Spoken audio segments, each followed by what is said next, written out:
dear friends. We are thrilled to present you a timeless tale of power, loyalty, and madness. William Shakespeare and human nature. As they step into these iconic roles, we invite you to witness their dedication and creativity on stage. It's the tragic story of a foolish king. He wasn't always foolish, but as he has grown older, he has become less what? Here, less wise and blind to the evils around him. Indeed, but we must get on. Please excuse us if we skip over some of the minor details. Being 80 years old, the king has decided to hand over his throne, and the outcome of this will affect us all. Let the drama commence! The king has approached with his three daughters, son in laws, and some other noblemen. This is Gondrel, the king's eldest daughter, with a wicked husband, Albany. She is cold and heartless too. This is Regan, the king's second daughter, with a husband, Cornwall. Regan is selfish, manipulative, and matches her sister in cruelty. And her husband, weak. And this is Cordelia, the king's youngest daughter. She is his favorite and the only daughter who truly loves him. This is Kent, a nobleman loyal to the King Lear. And here we have the fool who serves as the king's loyal companion, truth teller, using wit and sarcasm to highlight King Lear's folly over wisdom disguised as jest.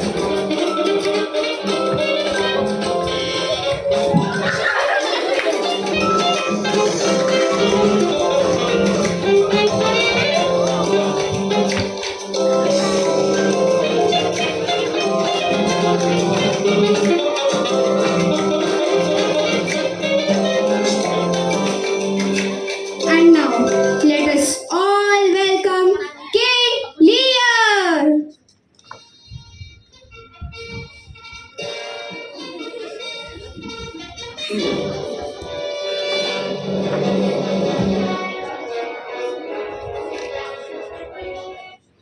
My devoted people, I am the King of England. I do not want to rule my kingdom anymore. I have separated my kingdom into three parts. The daughter who loves me the most will get the best part of my kingdom.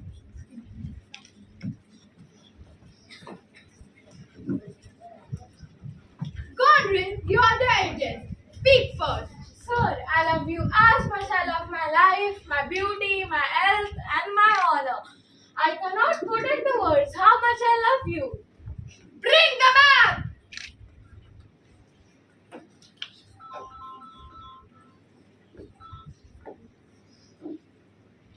I will give you all the land between these two lines to you, your husband Albany, and your children.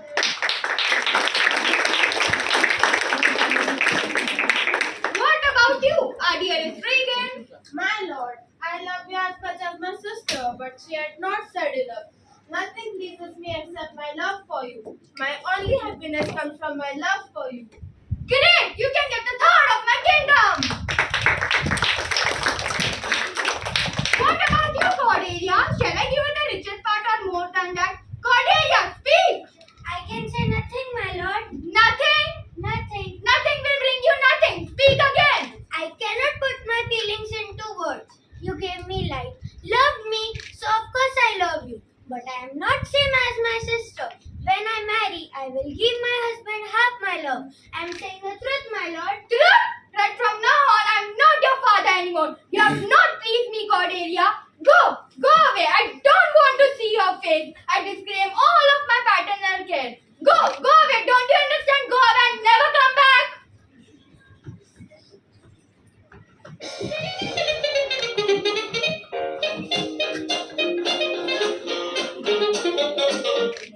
Speak and bit.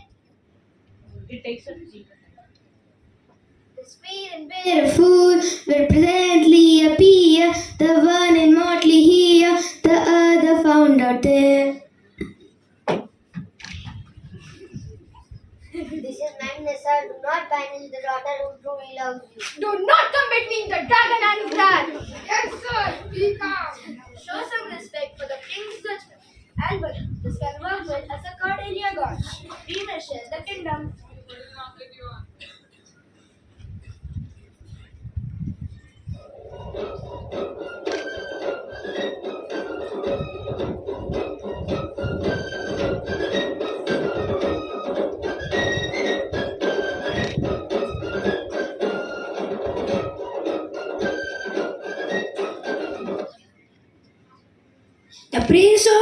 and Burgundy are here, my lord. I seek your permission to let the two princes in who wish to marry your youngest daughter. Cordelia, everything is vain now. She's sitting there with nothing. But let them in and try their luck.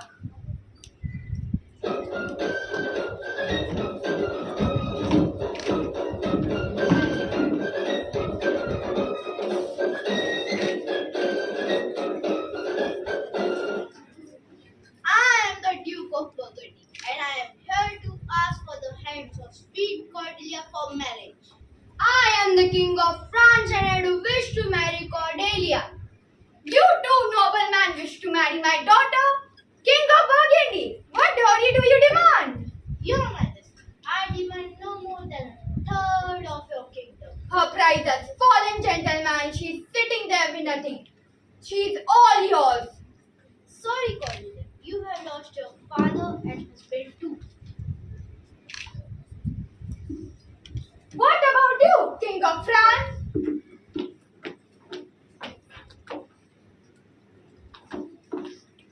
You may come with me, my dearest. I will efface your loneliness and sadness.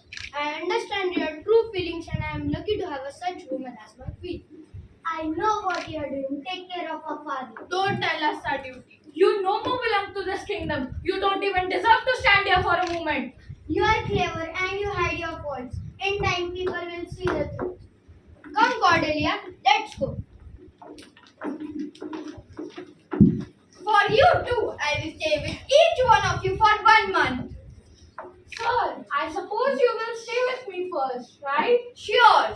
King Lear then lived with each of his two daughters for alternative months. King Lear soon realized their fake love. Let us see what happens at the elder daughter, Goneril's house.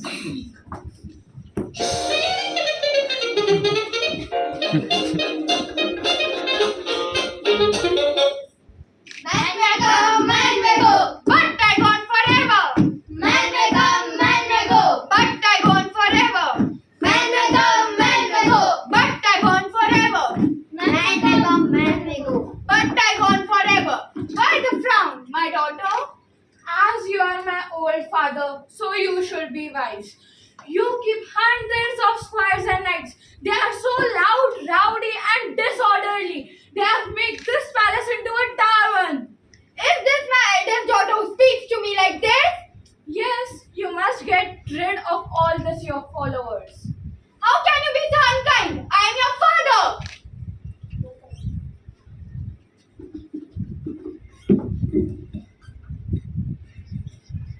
The head sparrow fed the cuckoo for so long, the cuckoo eventually bits off its head.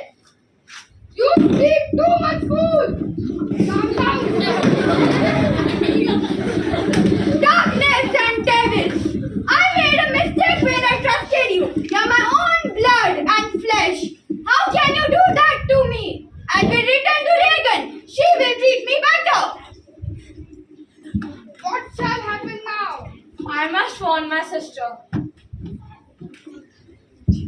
Goneril sends a servant to her sister to warn Regan of her father's visit.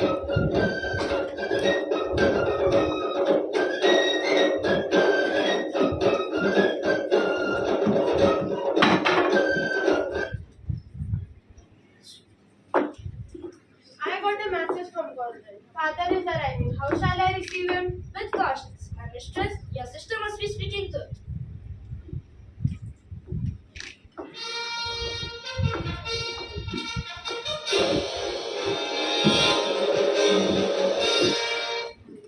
Good morning, both of you. Hail to your grace, your majesty. What bring you here so soon, your highness? Regan, Conrad has treated me poorly. I have come to stay with you.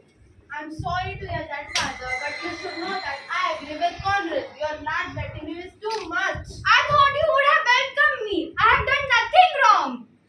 You have such a large number of followers. They create chaos. You must reduce them. How can you be so unkind? I am your father. It's not about being unkind. It's about order. You must leave some of your followers and return back to my sister. Oh, never, Regan. My lord, calm yourself and listen I would be a slave rather than returning to Gondred. If that is so, you must have handful of followers.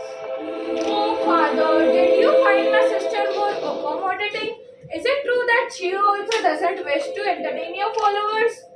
What need do you have even for 25 followers? Why 25? Why not 10? 10. What need do you have even for 1?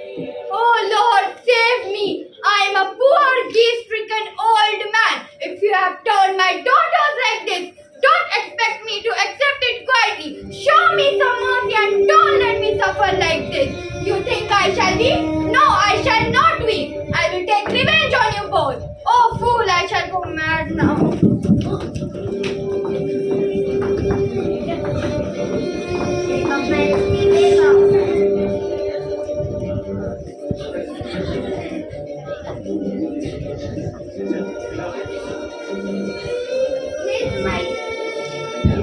His might shows no mercy to wise men or fools. It turns all my thoughts to pale, chilling ruse. The king, a poor old man, is deeply abused. The storm's cruel furry leaves keep him confused. He was cast out by daughters with hearts so cold, and thought it wise to give it away, based on a false flattery's deceitful play. Dear audience, the ending of this tragic tale is full of death, but we have brought in some positivity into this drama. So, pay attention as the King of France is on his way to invade England and finds King Lear midway. King Lear wakes up in the French camp and finds Cordelia by his side. Wake up, father, wake up. Oh sweet Cordelia, I am old and foolish. I still love you, father. Pardon, Cordelia. I hope you will not leave your foolish father. Don't worry, father. They will have to pay for what they have done to you. Bestow your blessings upon me, and I promise you that your culprits will be killed at your command. See you soon.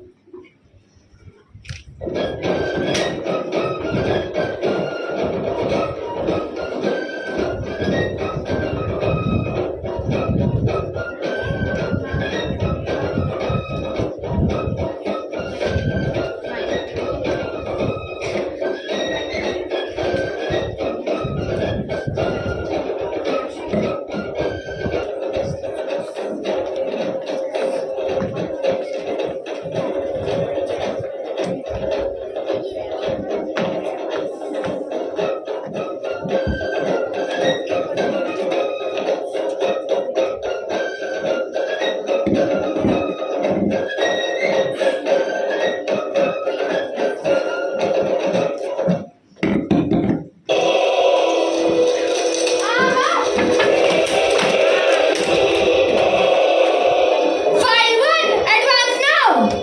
File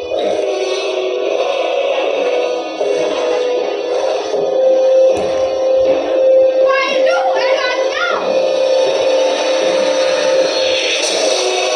File 3, advance now.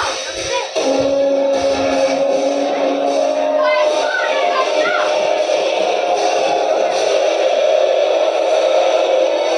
Get ready to attack.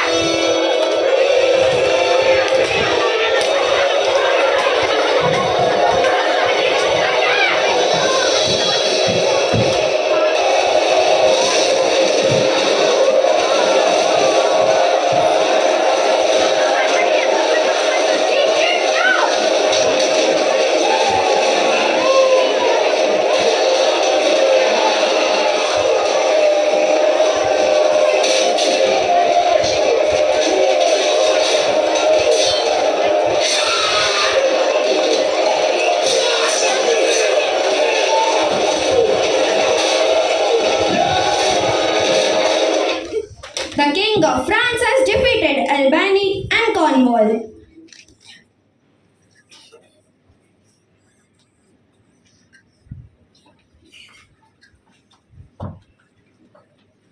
Father, here are your offenders to be punished, waiting for your command. No, I can't. Okay, if my father is not able to do this, I would like to have this opportunity. Soldiers, take and hang them to death. Mercy, my kind-hearted girl. After all, they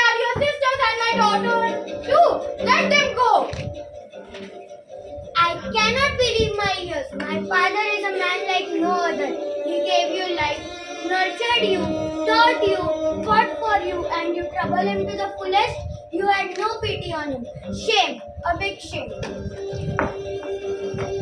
Yes, we don't deserve to be. We truly regret for what we have done. But saying sorry will not mean much to you now.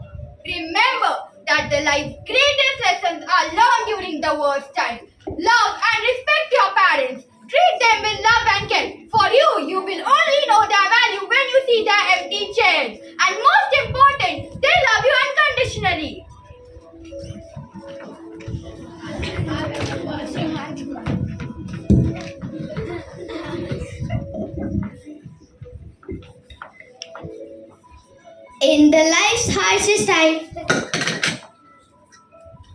In the life's harshest times, the greatest lessons we gain. Love and respect your parents through joy and pain. Treat them with care for the value you see. Only when